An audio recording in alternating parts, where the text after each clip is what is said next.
You said something when I saw you in Iowa earlier this summer. You said something really, really interesting about donors. And you are an interesting figure because you're effectively from the donor class. You're a rich guy running for president. Now you're dealing with donors from the other side. And you said that your views on Ukraine had given a lot of them pause. Yes. There's no doubt that I have lost otherwise willing and interested donors or potential mega donors to my campaign over my position on Ukraine, which is fascinating because I don't think there's any particular self-interest at issue. It's not like somebody saying, oh, well, I own, a big chunk of Raytheon or something like that, and I'm going to have my interests harmed. Therefore, I'm not going to back you because that will harm my self-interest. That'd be an easy and fun and facile explanation, but that's not what's going on. I think there is a deeper bipartisan institutional consensus, the same consensus that said we can't be told the truth about 9/11, that effectively says that we can't confront some of the same facts about Ukraine. And I try not to be reactive, Tucker, because it is a natural impulse where, of course, at least the way I'm wired is, if somebody tells you not to do something, there's almost a natural temptation to go in that direction. Right. So I would like to think, and I believe my position here is grounded in fact and not that reactive emotion, but it's interesting that it makes me doubly committed to making sure that I'm really speaking the truth about what's going on here, at least because it means that the rest of the field absolutely is not. Right. I mean, the rest of that's kind of the entire the Republican field, not one of them. I mean, Donald Trump, we could say he wants to end the war. He hasn't said exactly how, but save for Trump, right? Nobody on the debate stage, certainly for the Republican Party, has a principled position on Ukraine, partly because they understand those are the directions they've been given. So you think it's interesting because there are a couple of fairly smart, I know them, people running for president right now in the Republican field whose positions on Ukraine are like idiotic or indiscernible.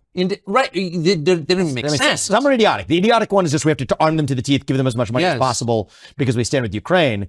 The indiscernible ones are the ones where they'll tell you one thing and then they'll tell their donors one thing and then they don't know where they actually stand because they're being buffeted. But that's the effect of donor pressure. Right. It is. It really is. It really is. Absolutely. I mean, I think that there's, I think there's finger in wind candidates. And I think that that exists. So there's finger and wind candidates on Ukraine, but I think that there are also separately candidates who just believe that this is the way that we do things in the United States of America. We don't stop until we have taken down what we have decided is our enemy, forgetting that the USSR doesn't exist anymore and believe that that's the only source of victory. And so my view, I start from a different premise and there's pros and cons, right? On one hand, I don't have national ads running because my super PAC the super PAC affiliated with me is tiny compared to those affiliated with, other candidates in this race that have television ads blaring and lifting their numbers up in the polls because they're buying a bunch of TV ads.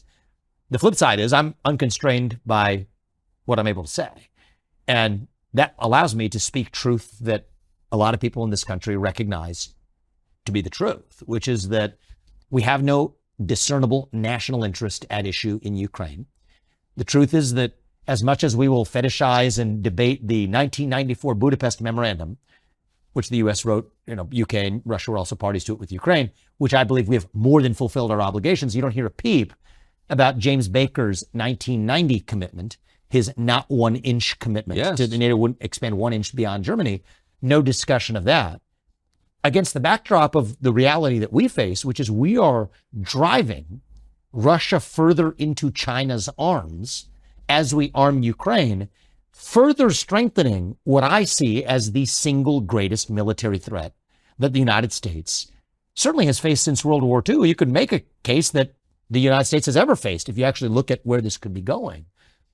And yet we are actually the ones responsible for driving that Russia-China military alliance. And so one of my advantages is that I am not, some people say, well, you don't have foreign policy experience. And I'll say, yes, I don't have foreign policy experience. And that may actually be an advantage in bringing a rational American. So you're not responsible for the war in Iraq. Yeah, that's a bad thing. Yeah, well, I think we could debate whether it's a bad thing or not. But if you break the car, you don't turn over the keys to the guy who broke it. No. That's what I would say. And so, I think that we are on our way to Ukraine turning into another Iraq or another Vietnam all over again. Except this time, I think it could be worse because there's nuclear weapons at issue.